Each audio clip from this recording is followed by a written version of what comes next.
नमस्कार दोस्तों, आपका स्वागत है हमारे YouTube channel teaching exam overload पे। तो साथियों, आप सबकी सीटेट यूपी टेट की तैयारी अच्छे से चल रही होगी।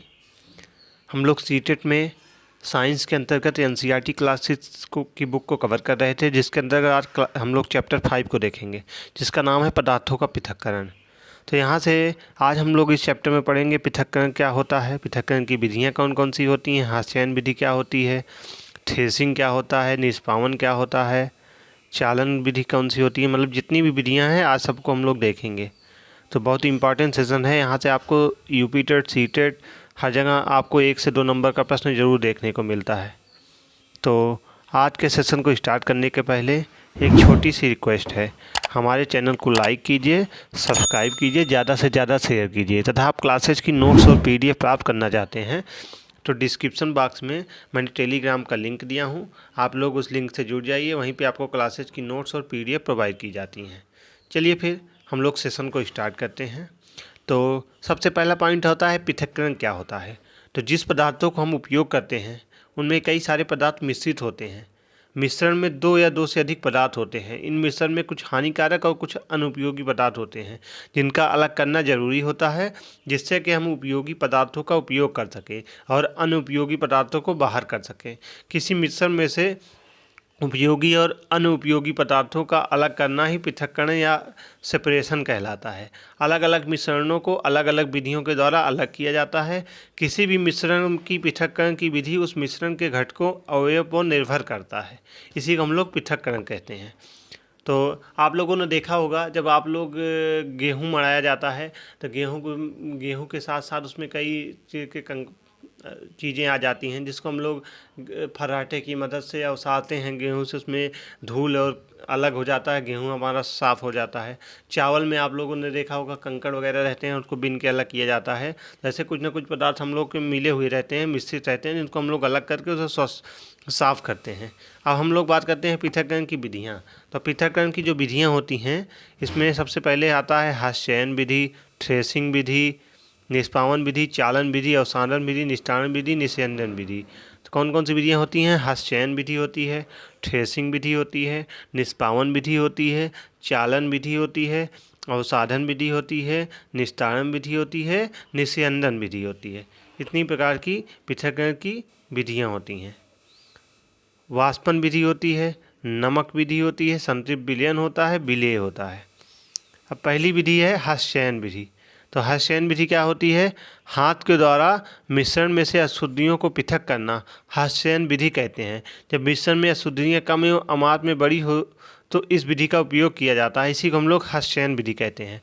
हास्यायन विधि क्या होती है? जब हाथ के द्वारा मिश्रण में से अशुद्धियों को पृथक करना हास्यायन विधि कहते हैं। जब मिश्रण में अशुद्धियाँ कम एवं अमाप में बड़ी हो तो इस विधि का उपयोग किया जाता है। जैसा आप देख रहे होंगे, अनाज से कंकड़ को बीन के अलग कर रहा है, इसी को हम लोग हास्यायन विधि कहते हैं। अगली विधि है थ्रेसिंग विधि। तो थ्रेसिंग विधि क्या होती है? डंडियों से अन्य कण को पृथक करने की प्रक्रम को हम लोग थ्रेसिंग कहते हैं। थ्रेसिंग जो होती है, पृथक्करण विधि का उपयोग अनाज को पौधों से अलग करने व भूसे, मिट्टी और कंकड़ों को पृथक करने के लिए किया जाता है। जैसे गेहूँ, चावल और दाल से पत्थर तथा भूसे को पृथक करना ही थ्रेसिंग विधि चल जाती है। आप लोगों ने गेहूँ मड़वाया होगा, देखा होगा खेत में गेहूँ कटने के बाद मढ़ाया जाता है। तो डंडियों से अन्य कण को पृथक करने की जो प्रक्रम होती है, इसी को थ्रेसिंग कहते हैं। जैसे आप लोग फिगर में देख भी रहे होंगे। इसमें हवा की आवश्यकता नहीं होगी, बल्कि एक जगह अनाज होकर अनाज के पौधों के बंडलों को जमीन पर पीटा जाता है। आजकल इस कार्य के लिए थ्रेसिंग मशीन का व्यापक रूप से उपयोग किया जाता है। सूखे पौधों को डंडियों अनाज को पृथक करने को थ्रेसिंग कहते हैं। जैसे बैलों की सहायता मशीनों का उपयोग किया जाता है। अगली विधि है निष्पावन विधि। तो निष्पावन विधि जो होती है, इसमें होता है आमतौर पर निष्पावन विधि का प्रयोग भूसे तथा सूखी डंडियों को अनाज से अलग करने के लिए किया जाता है। इसमें व्यक्ति मिश्रित अनाज को किसी पात्र में लेकर हवा में अनुकूल दिशा में खड़े होकर पास से अनाज गिराया जाता है, जिससे हवा के कारण अनाज और उसमें मौजूद भूसे अलग हो जाते हैं। पवन तथा वायु के झोंकों द्वारा किसी मिश्रण के अवयव को पृथक करने की विधि निष्पावन कहलाती है। यह विधि जो होती है ऊपरी जगह जैसे छत, ढलान वाली जगह आदि से सही कार्य करती है। वैसे आजकल पंखों का उपयोग कर निष्पावन विधि का संकुशल उपयोग किया जाता है। जैसे किसान भूसे से अनाज इस विधि से अलग करते हैं। अगली विधि है चालन विधि। तो चालन द्वारा आटे से अशुद्धियों को पृथक करना। जिस भी पृथक्करण विधि में चन्नी छन्नी का उपयोग एक पदार्थ से दूसरे पदार्थ में पृथक करने के लिए किया जाता है उसे चालन विधि कहते हैं। चालन विधि में छन्नी की मदद से पदार्थ से हानिकारक पदार्थों को अलग किया जाता है, जैसे आटे से कंकड़ कीड़े अवशिष्ट अलग करना, रेत से बारीक व बड़े कणों को। तो चालन जो होता है, चालन द्वारा आटे से जो अशुद्धियों को पृथक करना। जिस भी पृथक्करण विधि से चन्नी या छन्नी का उपयोग एक पदार्थ से दूसरे पदार्थ में पृथक करने के लिए किया जाता है, इसे हम लोग चालन विधि कहते हैं। चालन विधि से छन्नी की मदद से पदार्थ से हानिकारक पदार्थों को अलग किया जाता है, जैसे आटे से कंकड़ कीड़े अवशिष्ट अलग करते हैं, रेत से बारीक बड़े कणों को। जैसे आपको फिगर में दिखाया भी गया है, इसमें आटे को कैसे चल्ली से अलग किया जा रहा है इसमें अशुद्धियों को, और यहाँ पे सीमेंट से पत्थर वगैरह को रेता चाला जा रहा है। इसी को रेत से कंकड़ पत्थर को पृथक करना ही चालन विधि कहलाती है। अगली विधि है अवसाधन विधि। तो किसी तरह मिश्रण में भारी ठोस पदार्थों के नीचे बैठने की प्रक्रिया को मिट्टी घोलकर युक्त अनाज लीजिए और उसी किसी पात्र में रख दीजिए। जब इस पात्र में पानी डालिएगा तो आप पात्र को हिलाइए, तो कुछ समय तक ऐसे ही रहने दीजिए। कुछ समय बाद पात्र का अवलोकन कीजिए। आप देख सकते हैं कि मिट्टी धुलकर हल्के व घुलनशील होने की वजह से पानी में घुल जाते हैं और तैरने लगते हैं, तथा अनाज भारी होने की वजह से पात्र के निचले हिस्से में बैठ जाते हैं। तो किसी तरल मिश्रण में भारी ठोस पदार्थों के नीचे बैठने की प्रक्रिया को मिट्टी घोलकर युक्त अनाज लीजिए और उसे किसी पात्र में रख दीजिए। जब इस पात्र में पानी डालिए और पात्र को हिलाइए तो कुछ समय में एक ऐसे रहने दीजिए। कुछ समय बाद पात्र का अवलोकन कीजिए। आप क्या देखते हैं, मिट्टी घोलकर हल्के व घुलनशील होने की वजह से पानी में घुल जाते हैं व तैरने लगते हैं। अनाज भारी होने की वजह से पात्र के निचले हिस्से में बैठ जाते हैं। जब दो मिश्रित पदार्थों में जल मिलाने पर हल्के पदार्थों को जल में तैरना और भारी पदार्थों को जल के नीचे बैठ जाने की प्रक्रिया को अवसाधन कहते हैं। अवसाधन की प्रक्रिया में जल की आवश्यकता होती है। जल की तली में भारी कण नीचे बैठ जाते हैं, इसी को हम लोग क्या बोलते हैं, अवसाधन बोलते हैं। निस्तारण क्या होता है, जल के नीचे बैठे भारी पदार्थ अथवा अनाज को अलग करने के लिए पात्र को तिरछा करके मिट्टी धूल युक्त जल को निकाल दें, जिसके बाद आप देखेंगे कि पात्र में केवल अनाज ही शेष हैं। जल में घुली हल्की अशुद्धियों को अलग करने की जो प्रक्रिया होती है को निस्तारण कहते हैं। रेत और जल के मिश्रण में रेत के भारी कण तली में बैठ जाते हैं। निस्तारण विधि द्वारा जल को पृथक किया जाता है कि निस्तारण की प्रक्रिया के लिए जल का होना आवश्यक नहीं है। तीन पदार्थों के मिश्रण से अधिक मात्रा में उपलब्ध हैं, एक साथ अलग करने की प्रक्रिया को निस्तारण हो सकती है, इसी को हम लोग निस्तारण कहते हैं। जल के नीचे बैठे भारी पदार्थ अथवा अनाज को अलग करने के लिए पात्र को तिरछा करके मिट्टी धूल कण युक्त जल को निकाल दें। इसके बाद आप देखेंगे कि पात्र में केवल अनाज ही शेष हैं। जल में घुली हल्के अशुद्धियों को अलग करने की प्रक्रिया को निस्तारण कहते हैं। रेत और जल के मिश्रण में रेत के भारी कण तली में बैठ जाते हैं।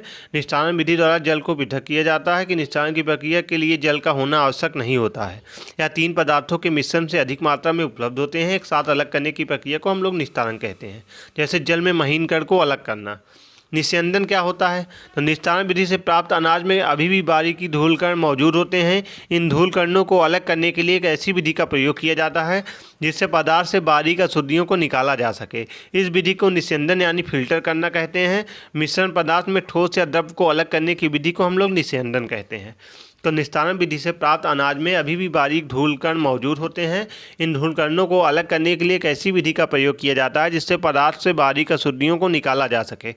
इस विधि को निस्यंदन यानी फिल्टर करना कहते हैं। मिश्रण पदार्थ से ठोस या द्रव को अलग करने की विधि को हम लोग निस्यंदन कहते हैं। जैसे रेतीले जल से स्वच्छ जल को प्राप्त करना ही निस्यंदन कहलाता है। अगली विधि है वाष्पन विधि। तो पानी गर्म होकर वाष्प बनकर हवा में उड़ जाता है। तरल पदार्थों को गर्म करके वाष्प में बदलने की क्रिया को हम लोग वाष्पन कहते हैं। सुबह सुबह तालाब के जल से वाष्प निकलना, गर्म पानी का वाष्पन बनना और वाष्पन का उदाहरण है। नाभिकीय रिएक्टरों में वाष्पन की प्रक्रिया होती है। तो पानी गर्म होकर वाष्प बनकर हवा में उड़ जाता है। तरल पदार्थों को गर्म करके वाष्प में बदलने की क्रिया को हम लोग वाष्पन कहते हैं। सुबह सुबह जल तालाब के जल से वाष्प बनता है। गर्म पानी में वाष्प बनना वाष्पन का उदाहरण होता है। बिजली उत्पन्न की जाती है। जल को उसके वाष्प में परिवर्तित करने की प्रक्रिया को हम लोग वाष्पन कहते हैं। सूर्य के प्रकाश से जन्म होकर वाष्पन धीरे धीरे वाष्प में बदलने लगता है। सूर्य के प्रकाश से जल गर्म होकर वाष्पन द्वारा धीरे धीरे वाष्प में बदलने लगता है। कुछ समय बाद जल वाष्पित हो जाता है तथा ठोस लवण नीचे बैठ जाते हैं, जिसमें लवणों के मिश्रित का शोधन करके साधारण नमक प्राप्त किया जाता है। इसी को हम लोग नमक कहते हैं। तो सूर्य के प्रकाश से जल गर्म होकर वाष्पन और धीरे धीरे वाष्प में बदलने लगता है। कुछ समय बाद जल वाष्पित हो जाता है तथा ठोस लवण के नीचे बच जाते हैं, उसमें लवणों के मिश्रित का शोधन करके साधारण नमक प्राप्त किया जाता है। इसी को हम लोग नमक कहते हैं। संतृप्त विलयन क्या होता है? जब कोई विलेय पदार्थ अधिकतम मात्रा तक विलायक में घुला हुआ हो, अर्थात इस मात्रा के बाद विलायक में और अधिक विलेय को घोलने की क्षमता ना हो, तो ऐसे विलयन को हम लोग संतृप्त विलयन कहते हैं। जिस विलयन में कोई पदार्थ ना अधिक घुल सके और न उस पदार्थ में संतृप्त विलयन होता है। अगला है विलेय। वह पदार्थ जिसे किसी दूसरे पदार्थ में घोला जाता है, उस पदार्थ को विलेय कहा जाता है। जैसा कि हम नमक को पानी मिलाते हैं तो यह घोल बनता है और घोल में नमक विलेय कहलाता है। विलेय पदार्थ जैसे ठोस, द्रव्य एवं गैस आदि रूप में हो सकता है। किसी भी रसायन या यौगिक द्रव्य में घुलने की क्षमता को विलेयता कहा जाता है।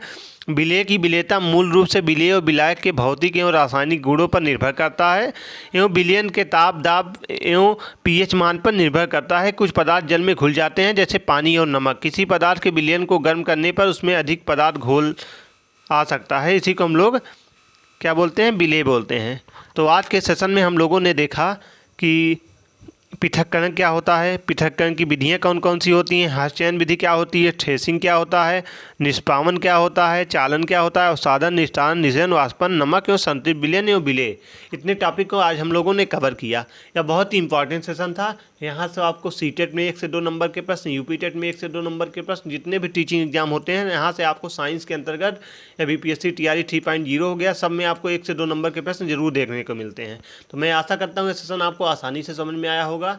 ऐसे ही सेशन देखने के लिए आप हमारे चैनल के साथ बने रहिए। हमारे चैनल को लाइक कीजिए, सब्सक्राइब कीजिए, ज़्यादा से ज़्यादा शेयर कीजिए। तथा आप लोग क्लासेज की नोट्स और पीडीएफ प्राप्त करना चाहते हैं तो डिस्क्रिप्शन बॉक्स में टेलीग्राम का लिंक दिया हूं, आप लोग वहां पे जुड़ जाइए। वहीं पे आपको क्लासेज की नोट्स और पीडीएफ प्रोवाइड की जाती हैं। धन्यवाद।